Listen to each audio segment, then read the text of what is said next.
उड़ीसा के जंगल में टुनटुनी चिड़िया अपने मम्मी पापा और छोटी बहन पिंकी के साथ रहती थी। गर्मी की छुट्टियां चल रही थी, इसलिए पूरा परिवार छुट्टियां मनाने जा रहा था। लेकिन एक हादसे ने दोनों बहनों को अनाथ बना दिया। अचानक से तीन ट्रेन एक दूसरे से टकरा जाती है, जिसमें कई मासूम पक्षियों की जान चली जाती है। दीदी, मम्मी पापा कहाँ हैं? दीदी, ये सब क्या हो गया? काश मैंने घूमने की जिद नहीं की होती। मम्मी पापा कहाँ हो? दोनों बहनें अपने मम्मी पापा को ढूंढ रही थी, पर उनका कोई अता पता नहीं था। पिंकी, ऐसा लगता है हमारे मम्मी पापा इस हादसे में मारे गए। ट्रेन की पटरी पर चारों तरफ पक्षियों की लाशें पड़ी हुई थी और चारों तरफ चीख पुकार मची हुई थी। पिंकी, चल अब हम दोनों घर चलते हैं। यहाँ रहने का कोई फायदा नहीं। मैंने मम्मी पापा को कई जगह ढूंढा, लेकिन वो कहीं नहीं मिले। भूखी प्यासी रोती हुई दोनों बहनें अपने घर पहुँचती हैं। इस तरह कई दिन गुजर गए। दोनों बहनें भूखी थी। टुनटुनी दीदी, बहुत जोरों से भूख लगी है। मुझे भी भूख लगी है पिंकी। चल दोनों खाना तलाश करने चलते हैं। वो दोनों भोजन की तलाश में जाती हैं। तभी रास्ते में उन्हें एक पक्षी केले बेचते हुए नजर आता है। केले ले लो, केले, पके हुए केले, मीठे मीठे केले ले लो, केले। टुनटुनी दीदी, मुझे केला खाना है। पिंकी, मेरे पास तो पैसे भी नहीं है। मैं केला कैसे खरीदूं तेरे लिए? दीदी, एक बार मांग कर देखो ना अंकल से, शायद वो केले दे दे। अच्छा ठीक है, तू यही बैठ, मैं केले मांग कर देखती हूँ। टुनटुनी चिड़िया केले वाले के पास जाती है। अंकल, केले वाले अंकल, आप मुझे कुछ केले दोगे? हाँ बिटिया, बिल्कुल दूंगा। ये लो 6 केले, 20 रुपए के हैं। लेकिन अंकल, मेरे पास पैसे नहीं है। मेरी बहन बहुत भूखी है, मुझे भी भूख लगी है। आपको पता है अंकल, अभी अभी जो रेल दुर्घटना हुई, उसमें मेरे मम्मी पापा मारे गए। हम दोनों बहनें अनाथ हो गई अंकल। इतना सुनते ही उस केले वाले की आंखों से आंसू बहने लगते हैं। ये लो बिटिया, 12 केले लेकर जाओ और इसे खा लो, और मुझे पैसे देने की कोई जरूरत नहीं। टुनटुनी केले लेकर अपनी बहन के पास आती है। पिंकी, चल केला खाते हैं। अंकल ने जब हमारे बारे में सुना तो रोने लगे और उन्होंने मुझे इतने सारे केले दिए। दोनों बहनें पेट भरकर केले खाती हैं और बचे हुए केले को अपने घर के आंगन में दबा देती हैं। समय गुजरने लगता है और जहाँ उन्होंने केले दबाए थे, वहाँ केले के पेड़ उगाते हैं और जल्दी उस पर केले लग जाते हैं। अरे वाह दीदी, देखो ना, केले के पेड़ पर कितने सारे केले लगे हैं। अब हम इनको बाजार में बेच देंगे और पैसे कमाएंगे। हाँ पिंकी, आज मम्मी पापा जिंदा होते तो बहुत खुश होते। ये कहकर दोनों बहनें पेड़ से सारे केले तोड़कर टोकरी में भर लेती हैं और उसे बाजार में बेचने के लिए जाती है। केले ले लो, केले, मीठे मीठे केले ले लो। टुनटुनी की आवाज सुनकर सारे पक्षी उससे केले खरीद लेते हैं। केले बेचकर दोनों बहनों के पास बहुत सारे पैसे हो जाते हैं। फिर दोनों बहनें केले की खेती करने लगती हैं और खुशी खुशी रहने लगती हैं।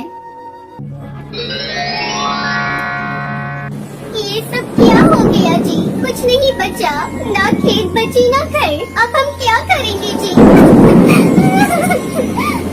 पता नहीं टुनटुनी, हमारी किस्मत में क्या लिखा है। खेत में फसल का एक दाना नहीं बचा, घर में रखी सारी उपज और बीज भी बह गए। पता नहीं अब कैसे गुजारा होगा हमारा। केरला के जंगल के हर घर की फिलहाल यही कहानी थी। 4 दिन से तेज तूफान ने सब कुछ बर्बाद कर दिया। पूरे इलाके में बाढ़ आई थी। कालू कौवे के खेत पे हर तरफ तबाही का मंजर था। किसी को कुछ समझ में नहीं आ रहा था कि वो क्या खाएंगे और कैसे जिएंगे। रात को जंगल के मुखिया ने सभी के घर एक थैली चावल मदद के तौर पर भिजवाई। टुनटुनी ने उसी चावल से एक पतीली में खिचड़ी बनाई और फिर जैसे ही कालू और टुनटुनी उस खिचड़ी को खाने बैठे, ठीक उसी वक्त बेटा, कोई है क्या? 2 दिनों से भूखा हूँ। बेटा, कुछ खाने को मिलेगा क्या? बाबा, आप कहाँ से आए हैं? बेटा, मैं 3-4 दिन पहले बस यहाँ से गुजर रहा था, तभी जोर की बारिश शुरू हो गई। बारिश से बचने के लिए मैं पास वाले मंदिर में रुक गया, लेकिन बारिश बढ़ती ही चली गई और मैं वहीं पर फंस गया। अब पानी कम हुआ तो बाहर निकल पाया। अब वो मैं बोल रहा था कि कुछ खाने को है क्या बेटा? एक तो वैसे ही अनाज कम है, इतनी सी खिचड़ी बनी है बस, इसमें से पापा को कैसे खिलाएं? कोई बात नहीं, भगवान सब व्यवस्था करेगा। पापा, आप अंदर आइए। बेटा, अगर कोई बात है तो जाने दो, मैं कहीं और जाकर खा लूँगा। ना ना बाबा, कोई बात नहीं, ये मेरी पत्नी टुनटुनी है, इसने खिचड़ी बनाई है। तो बस ये कह रही थी कि आपको खिलाने के लिए हमारे पास अच्छा भोजन भी नहीं है। अरे कोई बात नहीं बच्चों, भूखे के लिए तो खिचड़ी भी पालक पनीर के समान है। ऐसी बात है तो आपका स्वागत है। आइए बाबा, जो हम खाएंगे आप भी वही खा लीजिए। कालू और टुनटुनी के पास इतनी भी खिचड़ी नहीं थी कि वो दोनों भी पेट भरकर खा पाए। खाना खाने के बाद बेटा आप लोगों का बहुत धन्यवाद, अब चलता हूँ। बेटा कालू जरा एक गिलास पानी पिलाओगे? टुनटुनी और कालू पानी लेने अंदर गए। फिर जब कालू और टुनटुनी पानी लेकर वापस आए तो साधु बाबा उसे कहीं नहीं दिखे। अरे लगता है बाबा चले गए। लेकिन वो क्या है? कालू की नजर उस जगह पर थी जहाँ वो साधु बाबा कुछ देर पहले बैठकर खिचड़ी खा रहे थे। अब साधु बाबा तो वहाँ पर नहीं थे, लेकिन उनकी जगह वहाँ पर एक अंगूठी रखी हुई थी जो काफी ज्यादा चमक रही थी। टुनटुनी, अरे टुनटुनी जल्दी आओ, ये देखो वो साधु बाबा अपनी अंगूठी यही भूल गए। अंगूठी भूल गई? अंगूठी भला कौन भूलता है? शायद उन्होंने हाथ धोने के लिए अंगूठी निकाली हो और फिर पहनना भूल गए हो। तुम रुको, मैं देकर आता हूँ, वो अभी ज्यादा दूर नहीं गए होंगे। कालू ने साधु की तलाश में पूरा जंगल छान मारा, लेकिन उसे वो साधु बाबा कहीं नजर नहीं आए। उधर बाढ़ का पानी भी पूरी तरह से उतर गया था, लेकिन पूरे गांव के सामने चुनौती ये थी कि खेतों में क्या और कैसे उगाया जाए, क्योंकि पूरे गांव में किसी के भी पास न बीज थे और न ही उन्हें खरीदने के पैसे थे। गाँव में भुखमरी की नौबत आ चुकी थी। फिर एक दिन क्या हुआ जी, थक गई क्या? हाँ, पूरा दिन भटकता रहा, लेकिन पूरे जंगल में किसी के पास एक भी बीज नहीं बचा है। सब कुछ बाढ़ में बह गया और तुम्हारे खाने के लिए भी कुछ इंतजाम नहीं हो पाया है। आप मेरी फिक्र मत करो, मुझे भूख नहीं लगी। 2 दिन से कुछ नहीं खाया है तुमने और कहती हो कि भूख नहीं लगी है। हे भगवान, ये कैसे दिन देखने पड़ रहे हैं मुझे। मैं अपने पति को खिचड़ी तक बनाकर नहीं खिला सकती। खिचड़ी की बात सुनते ही कालू का दिमाग ठनका और उसने टपाक से पूछा, क्या कहा तुमने टुनटुनी? यही कि अब हमारी किस्मत में खिचड़ी भी नहीं है। हाँ, मुझे भी याद आया। याद करो, उस दिन हमारे घर एक साधु बाबा आए थे और वो अपनी अंगूठी यहीं पर छोड़ गए थे। हो सकता है कि वो हालात देखकर जानबूझकर उसे यहाँ छोड़ गए हो। जल्दी करो, वो अंगूठी लेकर आओ, हम उसे बेचकर कुछ और दिन खाना खा सकते हैं। पर वो तो पापा की अमानत है ना। जो भी हो टुनटुनी, अपने जीते जी मैं तुम्हें भूखा नहीं देख सकता। कालू के कहने पर टुनटुनी उस अंगूठी को ले आई। जब उन्होंने ध्यान से देखा तो उस अंगूठी पर नख की जगह एक बीज लगा हुआ था। असल में वो जादुई फल का बीज था, जिसे कालू ने बड़े ध्यान से अंगूठी से अलग किया। पर कोई अपनी अंगूठी में नख की जगह फल का बीज क्यों लगाकर घूमेगा? यही तो सवाल है टुनटुनी, जरा सोचो। जब हमारे घर में कुछ खाने को नहीं था, तभी एक साधु हमारे पास आते हैं और ये बीज यहाँ छोड़कर चले जाते हैं। दोनों ने उस बीज को अपने घर के गमले में गाड़ दिया। टुनटुनी और कालू को लगा कि कुछ दिन बाद उस बीज में से किसी फल का पौधा निकल आएगा, जिनसे वो कुछ वक्त के बाद कुछ और बीज बना पाएंगे। और इसी सोच के साथ वो दोनों वहाँ से चले गए। उन्हें इस बात का बिल्कुल अंदाजा नहीं था कि उनके साथ क्या चमत्कार होने वाला था। अगले दिन जब कालू और टुनटुनी सोकर उठे तो ये देखकर चौंक गए कि जिस गमले में बस एक दिन पहले ही उन्होंने किसी फल का बीज बोया था, वहाँ अब एक मजबूत पौधा खड़ा था। सिर्फ इतना ही नहीं, उस पर कई सारे लाल लाल सभी तरह के फल भी उगाए थे। हे भगवान, ये कैसे संभव है? इतनी जल्दी फल आ गए। ये उन साधु बाबा का चमत्कार है जी। और मेरी बनाई खिचड़ी का फल, जो इतने सारे सभी तरह के फल के रूप में हमारे सामने है। कालू ने उस पौधे से निकले फलों से एक फल तोड़ा और उसमें से ढेर सारे बीज निकालकर अपने खेत में बो दिए। कई दिनों बाद दोनों पति पत्नी खुशी खुशी भागकर अपने खेत गए। वहाँ उन्होंने देखा कि पूरा का पूरा खेत कई तरह के फलों से भरा पड़ा था। इतने सारे फलों को देखकर दोनों खुशी से उछल पड़े। अब से हमारे जंगल में कोई भी पक्षी भूखा नहीं सोएगा। दोनों ने मिलकर फलों को तोड़ा और सारे जंगल के गरीबों में बांट दिए और फिर सभी खुशी खुशी रहने लगे।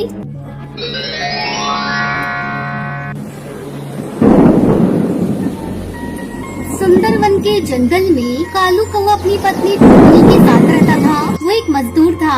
दिन भर काम करने के बाद उसे जो पैसे मिलते थे, उसे वो अपने दोस्तों के साथ मिलकर शराबें उड़ा दिया करता था। एक दिन शराब पीकर जब वो घर आया, तब टुनटुनी उससे कहती है, क्यों जी, कल तो तुमने कहा था कि तुम शराब को हाथ भी नहीं लगाओगे, लेकिन आज फिर से पीकर आ गए। तुम्हारी एक बेटी भी है, कभी तुमने अपनी बेटी के बारे में सोचा है? जब सुनहरी पैदा हुई थी, तब हमने क्या क्या सपने देखे थे उसके लिए। तुम्हें पता है, अब मैं फिर से माँ बनने वाली हूँ।